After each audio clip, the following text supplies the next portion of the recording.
up? Good morning. How are you doing? We're Fine. fine. Good to see you. And Good good to for see you. you. So Nice. my name is Shaked from Radio כל אחר 106 FM, and with me I colleague Elad. Hello. All right. Hi there. Good to see you. I'm Malik. So, my first question: you come from a musical family. Did that make you choosing music? And is there was some pressure from the family to choose in that way? Actually, no, not at all. My family were, as you said, very musically. My grandfather was an opera singer, and my grandmother was a pianist, and my dad is also he can play various instruments and everything. But my family never gave me any pressure or tried to push me in the musical way, and not at all, actually. I made the decision to buy my first guitar when I was 13, and it was my own decision because my family was like, "You don't have any teacher. Why do you need a guitar?" And I was like, "No, I just want a guitar." So that's how it started. So it's been my idea, but they have been very supportive and helped me a lot. Mhm. So why choose the guitar for the first instrument? Because I wanted something that I can sing with. I used to sing a lot because we listened to a lot of music back home, a lot of Michael Jackson and Prince and Queen and a lot of old school music. And at a certain point, of course, I started singing along, and I just loved singing. And so at some day I was like, I want to play a song now so I can sing to it and not have to listen to the song on the radio to be able to sing. So I knew it's going to be the guitar or the piano. And of course, the piano is very expensive and I didn't have any money. So I had to buy a guitar for like, maybe it was like 60 euros, which I had to like wait a couple of months till I had enough money to buy it. And then I could start playing songs for the first time. Mhm. So after that, tell me more about before Eurovision. You have a first album out, right? Yep. Tell us more. Tell us about until the national final. What you done about your first album, the creation, and all of that. Sure. After I wrote my first songs and everything, I started to tour around in little bars in my hometown. I basically just walked up to them and I was like, "Hey man, can I play here, please?" And so that was like the first times I just played at a couple of places, and I got my first live experience, even though most of the time there were like 5 people or 10 people watching. But it was like my first steps. And so one day in 2017, I was like discovered by my now manager, who saw me at one of those bars, and he invited me to a studio. And in that studio, I started, sleeping there. So I was there 24/7 in the studio, just making music from morning to night and writing songs and everything. And so I released my very first track in 2018, which was called "Say the Name." And we shot a music video for that one as well. And I was immediately asked by James Blunt to open up his tour in Germany. So I was on tour with him, which was so much fun. And after that, there were a couple of shows with like Tom Odell and very many like bigger artists who like took me on tour with them. So I gained a lot of life experience. And I just released one song after another. Then of course COVID hit, so I couldn't play live anymore. So I released a lot of music. And then in 2021, I felt like the songs that I have released felt like a whole chapter. So I decided to turn them into my very first album, Anonymous Colonist, which I released last year in August. And then in the same year, I wrote a couple of songs, of course, as I always do. And one of them was Rockstars, which I finished writing and I wanted to release because I was just like, it felt so real to me, and it really, I don't know, it had like a special thing to it. Even though I write all my songs myself, but this one just felt special. And then a couple of weeks later, Robin, who is my manager, asked me if I can imagine like taking part in Eurovision because it was like the period where you can apply. And I immediately thought of the song of Rockstars, and I felt like that one might be the perfect one. And I just, yeah, I was like, fuck it, let's see what happens. Let's just try it out. Hmm. Okay, great. So so this was all the Eurovision was the idea of your manager, and this was the only song you considered to send them. Yes, yes. Before that, I never thought about taking part in Eurovision myself. I love Eurovision. I think it's an amazing event.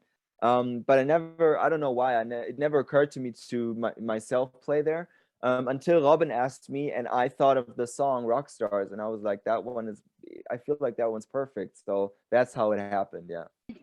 If we talking about the Rockstars, the song is talking about past and present. What is the story behind the song and the music clip? Yeah, Rockstars is about the good old days, kind of that we all look back at. I started writing the song last year after I watched an episode of The Office, which is like a TV show from the US. And there was one scene where somebody says, "I wish there was a way to know you're in the good old days before you've actually left them."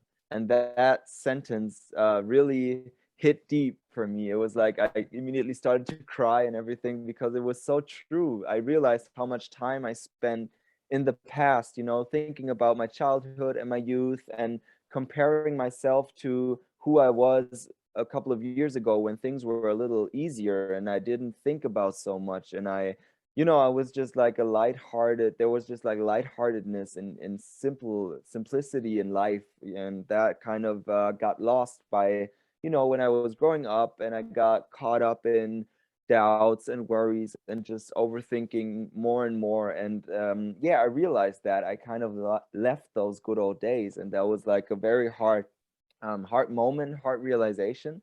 So that's what I wrote Rockstars about. But also, I'm trying with Rockstars to send the message to all of us that we should try to focus on finding the good old days, not always in the past, but in the present right now, because the good old days, if you think about it, they never really end. It's just typically human to see the good things after they're over and we look back at them.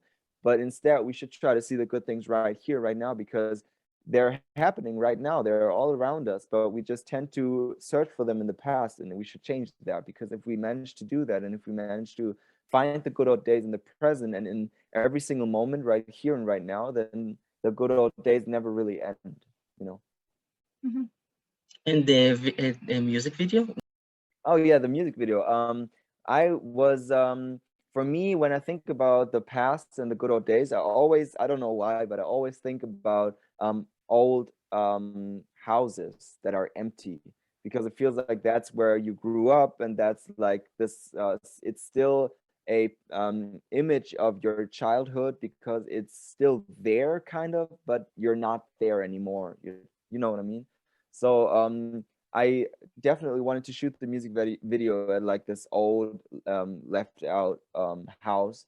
And also I wanted, Rockstars is like one of probably the most personal song that I've ever written. And so I wanted the music video to be as personal as well. And when I think about the good old days and I think about something personal, the first thing that occurred to me were pictures of myself and my family from the good old days. And I wanted it to be my own pictures because I wanted it to be as personal as possible.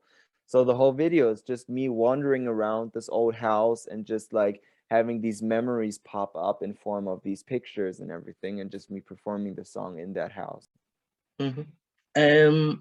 You co-wrote Rockstar with two others, right? Yeah. Tell us more about them and their part in the story of Rockstars. Yeah, I actually wrote the lyrics, the text. I wrote it all by myself because I always write the lyrics myself. But I write almost all my songs with Robin, who is one of the co-writers, and he's also my manager. So he's the one who discovered me way back, and we're a team. We just do everything together, kind of. He also did the music video, for example. So we're just a very small team.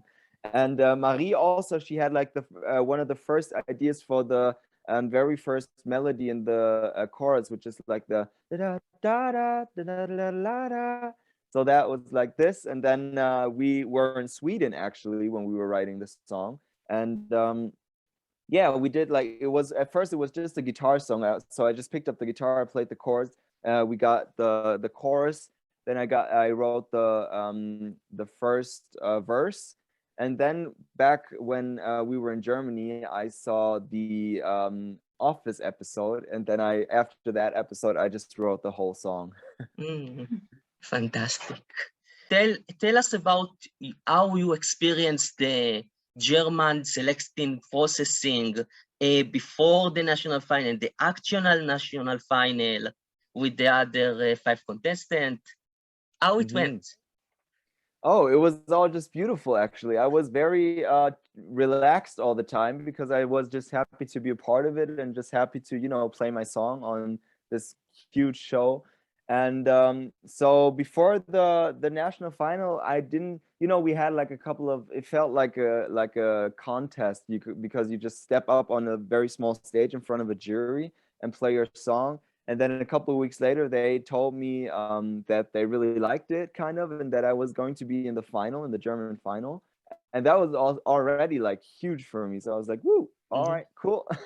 Especially, you know, since COVID and everything, I felt like you didn't really have a chance to play live for a long time. So I was just really happy to be part of that show. And then at the show, you know, the whole evening was very intense because the war in Ukraine had just started a couple of days before the show, and of course, when you do a TV show in German national television, you don't want to push topics like that aside. So we kind of embraced it and talked a lot about the situation in Ukraine in the show, and Jamala also performed there, which was absolutely intense for me. I cried.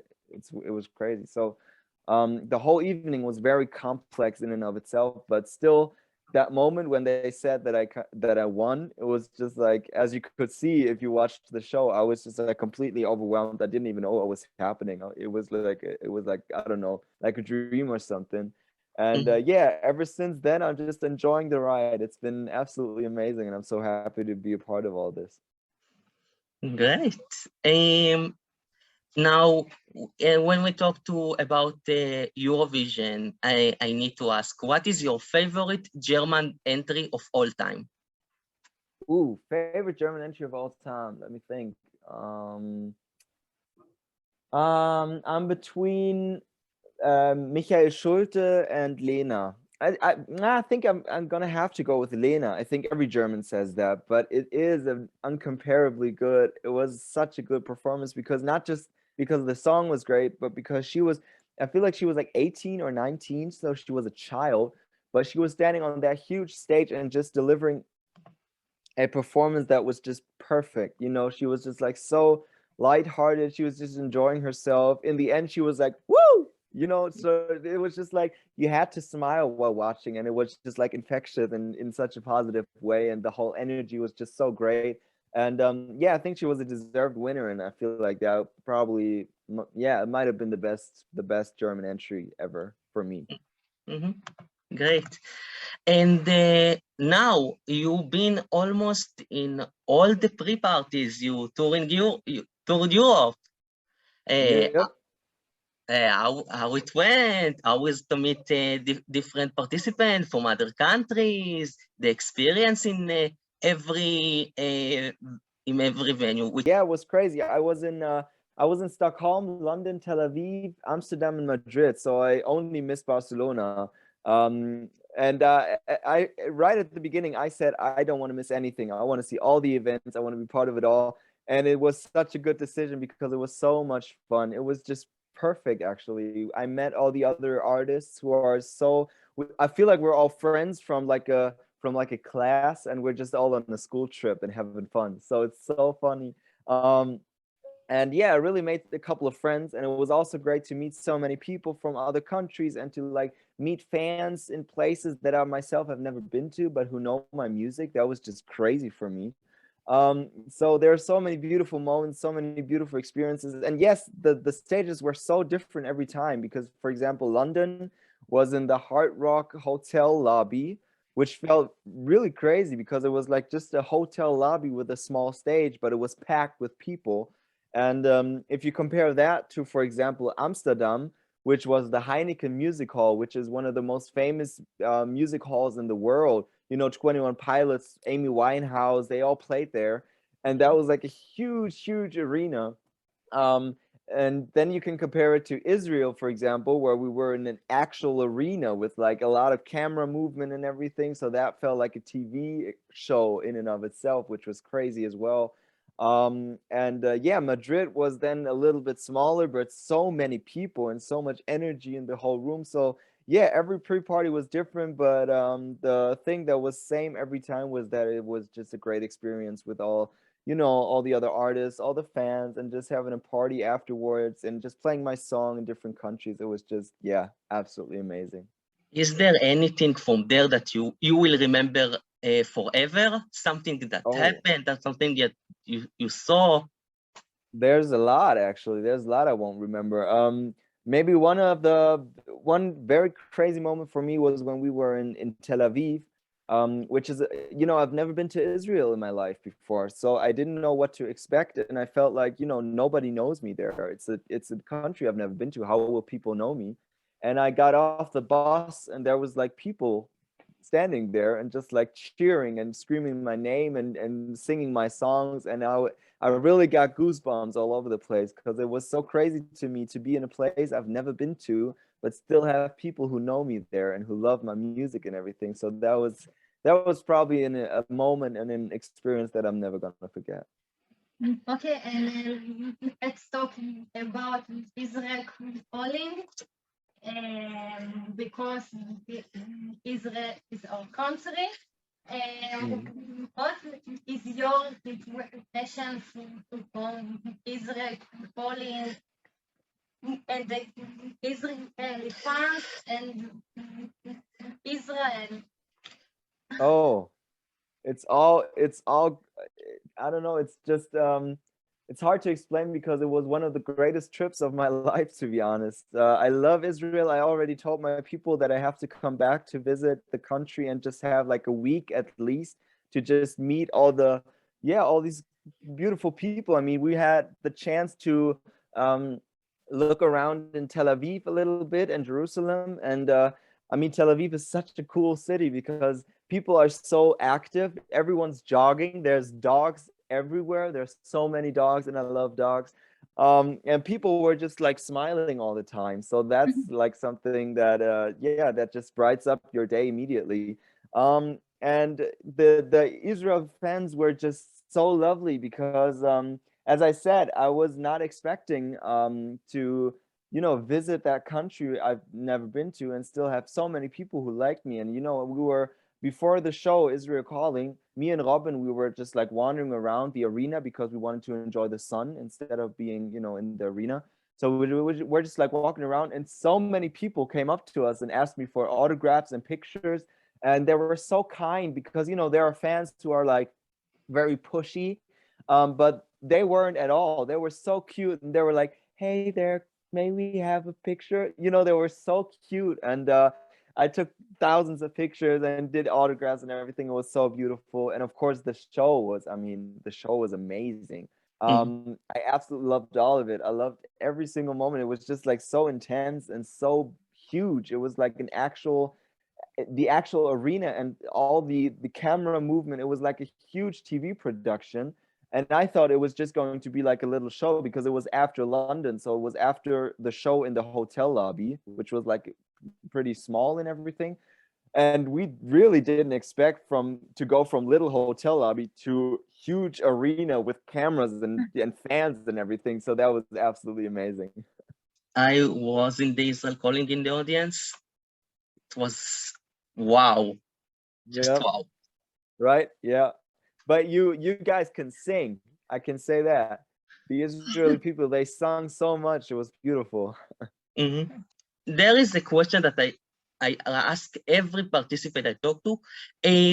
Can you please recommend me us one singer in Germany that we need to know, and a place that we need to visit in the next time that we'll come to Germany?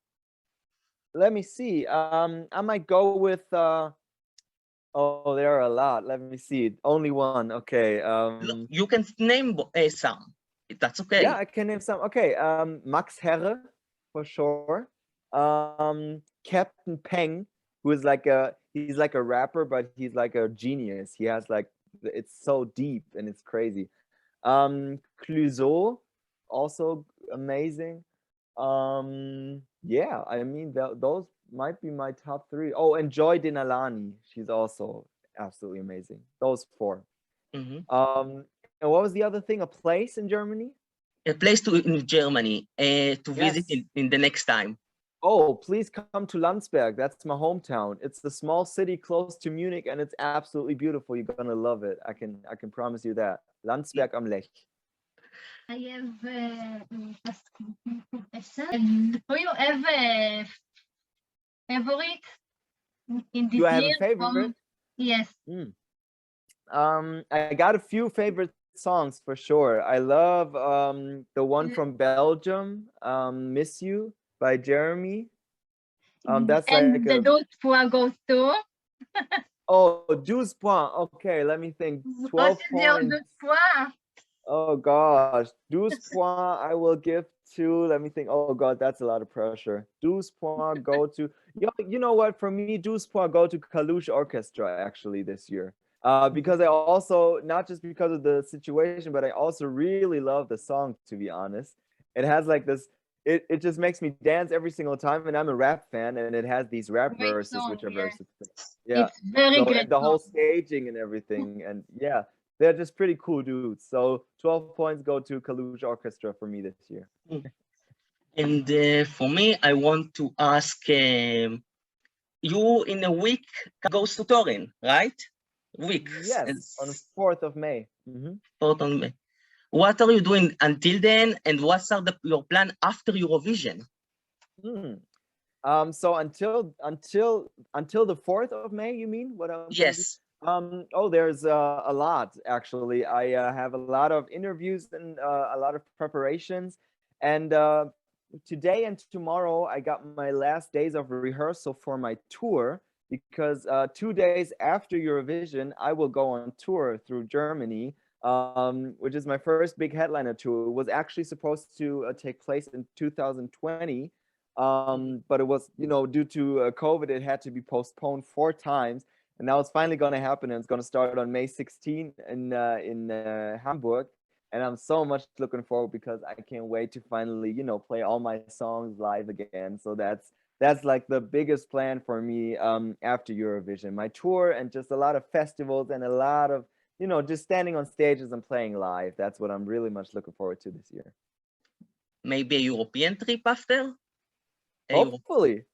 Hopefully, yeah, why not? Sounds good. Sounds like a plan. We would love to see you in concert in Israel again. Oh, yes. Something in the future. Oh, I will definitely come back as soon as possible. That's a promise. Yep. I need to hear you guys sing again. We want to say also, until then, good luck in Turin. We hope you the very best. Thank you. Great. Thank you very much. Good luck. Thing. Thank you guys. Take care. See you again in Israel. Definitely. All right. Cool. Bye-bye. Bye. Take care. See you again. Bye. Bye. Good day. Bye.